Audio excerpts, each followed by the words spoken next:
Hello everyone and welcome to Story Corner Adventures. Today's adventure that I'd like to share with you is called The Elephant's Child. It is from a book called Just So Stories that was written in 1902 by a man named Rudyard Kipling. This is a story that was read to me when I was a small child by my parents, and it was read to them when they were children, so it goes back a very long time. Happy 90th birthday, Dad, by the way. He wrote the stories so that they would be read aloud. And it's why I really enjoy reading this story, because it is one that really needs to be read aloud. It doesn't have very many pictures. Mr. Kipling only did 2 pictures for this particular story. So you'll have to make the pictures in your head. Also, because it's so old a story, you'll find some of the words a little bit strange. Some of them you may not even understand, but you'll probably find that it doesn't stop you from enjoying the story. So, here goes with The Elephant's Child. In the high and far-off times, the elephant, O best beloved, had no trunk. He had only a blackish, bulgy nose as big as a boot that he could wriggle about from side to side, but he couldn't pick up things with it. But there was one elephant, a new elephant, an elephant's child, who was full of satiable curiosity, and that means he asked ever so many questions. And he lived in Africa, and he filled all Africa with his satiable curiosities. He asked his tall aunt, the ostrich, why her tail feathers grew just so. And his tall aunt, the ostrich, spanked him with her hard, hard claw. He asked his tall uncle, the giraffe, what made his skin spotty. And his tall uncle, the giraffe, spanked him with his hard, hard hoof. And still he was full of satiable curiosity. He asked his broad aunt, the hippopotamus, why her eyes were red. And his broad aunt, the hippopotamus, spanked him with her broad, broad hoof. And he asked his hairy uncle, the baboon, why melons tasted just so. And his hairy uncle, the baboon, you guessed it, spanked him with his hairy, hairy paw. And still he was full of satiable curiosity. He asked questions about everything that he saw, or heard, or felt, or smelt, or touched. And all his uncles and his aunts spanked him. And still he was full of satiable curiosity. One fine morning, in the middle of the precession of the equinoxes, this satiable elephant's child asked a new fine question that he had never asked before. He asked, "What does the crocodile have for dinner?" Then everybody said, "Hush!" in a loud and dreadful tone, and they spanked him immediately and directly, without stopping, for a long time. By and by, when that was finished, he came upon Kolo Bird, sitting in the middle of a wait-a-bit thorn bush. And he said, "My father has spanked me, and my mother has spanked me. All my aunts and uncles have spanked me for my satiable curiosity. And still, I want to know what the crocodile has for dinner."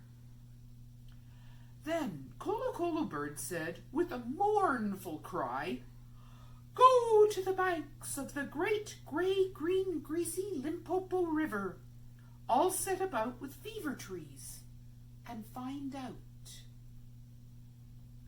That very next morning, when there was nothing left of the equinoxes because the procession had proceeded according to precedent, this satiable elephant's child took 100 pounds of bananas, the little short red kind, and 100 pounds of sugar cane, the long purple kind, and 17 melons, the greeny crackly kind, and said to all his dear families, "Goodbye. I am going to the great gray green greasy Limpopo River, all set about with fever trees, to find out what the crocodile has for dinner." And they all spanked him once more for luck, though he asked them most politely to stop. Then he went away, a little warm, but not at all astonished, eating melons and throwing the rind about, because he could not pick it up. He went from Grahamstown to Kimberley, and from Kimberley to Kama's country, and from Kama's country he went east by north, eating melons all the time, till at last he came to the banks of the great gray green greasy Limpopo River, all set about with fever trees, precisely as Colo Colo Bird had said. Now, you must know and understand, O best beloved, that till that very week and day and hour and minute, the satiable elephant's child had never seen a crocodile and did not know what one was like. It was all his satiable curiosity. The first thing that he found was a bicolored python rock snake curled around a rock. "Excuse me," said the elephant's child most politely, "but have you seen such a thing as a crocodile in these promiscuous parts?" "Have I seen a crocodile?" said the bicolored python rock snake in a voice of dreadful scorn. "What will you ask me next?" "Excuse me," said the elephant's child, "but could you kindly tell me what he has for dinner?" Then the bicolored python rock snake uncoiled himself very quickly from the rock and spanked the elephant's child with his scalesome, flailsome tail. "That is odd," said the elephant's child, "because my father and my mother and my uncle and my aunt, not to mention my other aunt the hippopotamus and my other uncle the baboon, have all spanked me for my satiable curiosity, and I suppose this is the same thing." So he said goodbye very politely to the bicolored python rock snake and helped to coil him up on the rock again, and went on, a little warm but not at all astonished, eating melons and throwing the rind about because he could not pick it up, till he trod on what he thought was a log of wood at the very edge of the great gray green greasy Limpopo River, all set about with fever trees. But it was really the crocodile, O best beloved, and the crocodile winked one eye like this. Okay, full disclosure, I am not good at winking. Maybe you can wink better. "Excuse me," said the elephant's child most politely, "but do you happen to have seen a crocodile in these promiscuous parts?" Then the crocodile winked the other eye, and lifted half his tail out of the mud. And the elephant's child stepped back most politely, because he did not wish to be spanked again. "Come hither, little one," said the crocodile. "Why do you ask such things?"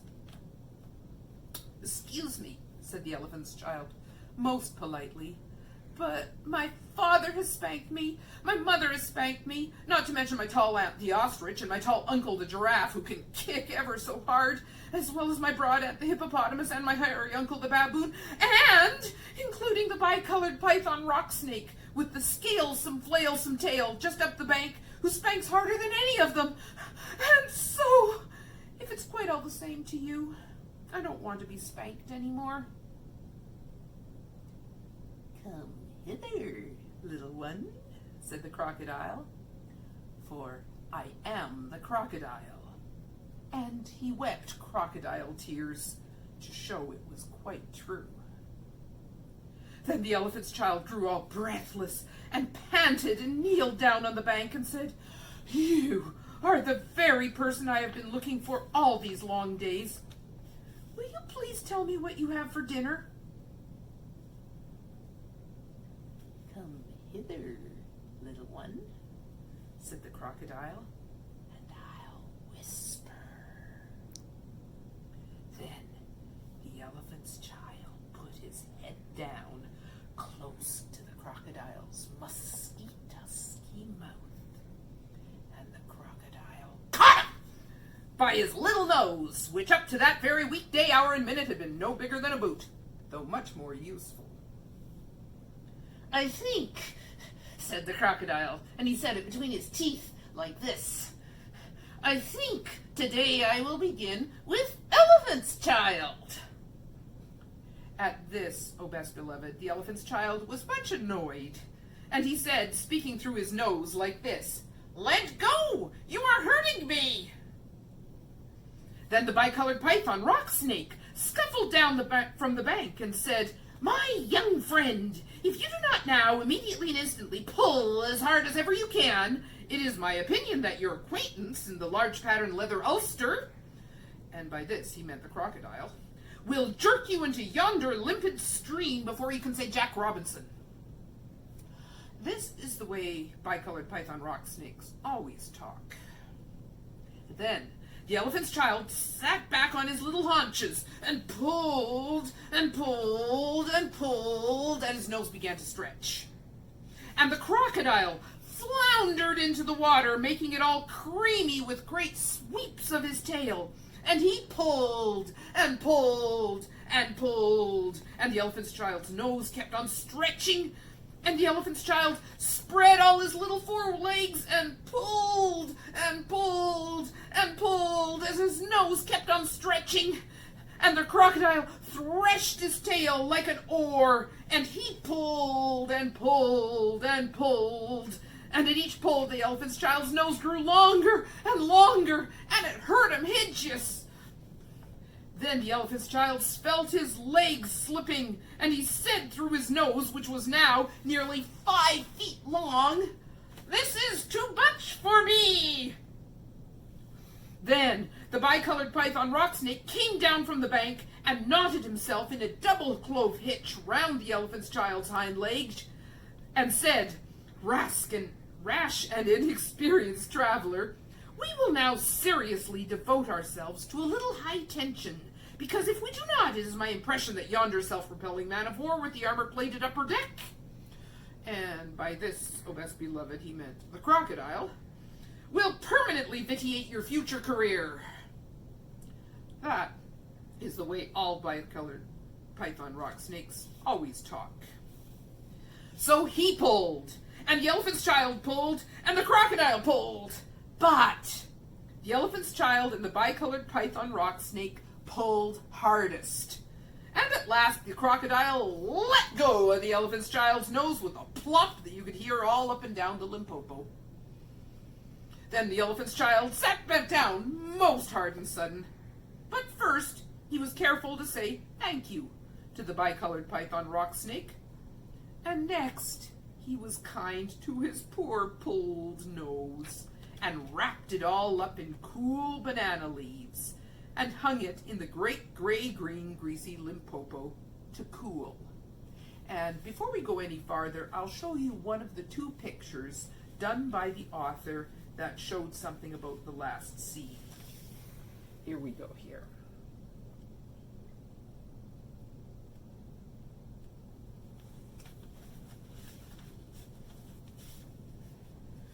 "What are you doing that for?" said the bicolored python rock snake. "Excuse me," said the elephant's child, "but my nose is badly out of shape, and I'm waiting for it to shrink." "Then you will have to wait a long time," said the bicolored python rock snake. "Some people do not know what is good for them." The elephant's child sat there for 3 days, waiting for his nose to shrink. but it never grew any shorter. Besides, it made him squint. For, O best beloved, you will see and understand that the crocodile had pulled it out into a really truly trunk, same as all elephants have today. At the end of the third day, a fly came and stung him on his shoulder. And before he knew what he was doing, he lifted up his trunk and hit that fly dead with the end of it. "Vantage number 1, said the bicolored python rock snake. "You couldn't have done that with a mere smear nose. Try and eat a little now." Before he thought what he was doing, the elephant's child put out his trunk and plucked a large bundle of grass, dusted it clean against his forelegs, and stuffed it into his own mouth. "Vantage number 2, said the bicolored python rock snake. "You couldn't have done that with a mere smear nose. Don't you think the sun is very hot here?" "It is," said the elephant's child, and before he thought of what he was doing, he slooped up a sloop of mud from the banks of the great gray green greasy Limpopo and slapped it on his head, where it made a cool, sloopy, sloshy mud cap all trickly behind his ears. "Vantage number 3, said the bicolored python rock snake. "You couldn't have done that with a mere smear nose. Now, how do you feel about being spanked again?" "Excuse me," said the elephant's child, "but I should not like it at all." "How would you like to spank somebody?" said the bicolored python rock snake. "I should like it very much indeed," said the elephant's child. "Well," said the bicolored python rock snake, "you will find that new nose of yours very useful to spank people with." "Thank you," said the elephant's child. "I'll remember that. And now, I think I'll go home to all my dear families and try." So, the elephant's child went home across Africa, frisking and whisking his trunk. When he wanted fruit to eat, he pulled fruit down from a tree, instead of waiting for it to fall, as he used to do. When he wanted grass, he plucked grass up from the ground, instead of going on his knees, as he used to do. When the flies bit him, he broke off the branch of a tree and used it as a fly whisk. And he made himself a new, cool, slushy, squishy mud cap whenever the sun was hot. When he felt lonely walking through Africa, he sang to himself down his trunk, and the noise was louder than several brass bands. He went especially out of his way to find a broad hippopotamus. She was no relation of his. And he spanked her very hard to make sure that the bicolored python rock snake had spoken the truth about his new trunk. The rest of the time, he picked up the melon rinds that he had dropped on his way to the Limpopo, for he was a tidy pachyderm. One dark evening, he came back to all his dear families, and he coiled up his trunk and said, "How do you do?"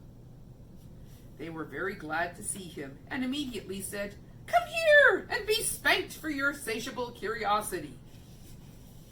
"Pooh," said the elephant's child. "I don't think you peoples know anything about spanking. But I do, and I'll show you." Then he uncurled his trunk and knocked two of his dear brothers head over heels. "Oh, bananas," said they. "Where did you learn that trick, and what have you done to your nose?" "I got a new one from the crocodile on the banks of the great gray-green greasy Limpopo River," said the elephant's child. "I asked him what he had for dinner, and he gave me this to keep." "It looks very ugly," said his hairy uncle the baboon. "It does," said the elephant's child, "but it's very useful." And he picked up his hairy uncle the baboon by one hairy leg and hove him into a hornet's nest. Then that bad elephant's child spanked all his dear families for a long time, till they were very warm and greatly astonished. He pulled out his tall ostrich aunt's tail feathers, and he caught his tall uncle the giraffe by the hind leg and dragged him through a thorn bush. And he shouted at his broad aunt the hippopotamus and blew bubbles into her ear when she was sleeping in the water after meals. But he never let anyone touch Colo Colo Bird. I wonder why. At last, things grew so exciting that his dear families went off one by one in a hurry to the banks of the great gray green greasy Limpopo River, all set about with fever trees, to borrow new noses from the crocodile. When they came back, nobody spanked anybody anymore. And ever since that day, O best beloved, all the elephants you will ever see, besides all of those that you won't, have trunks precisely like the trunk of the satiable elephant's child.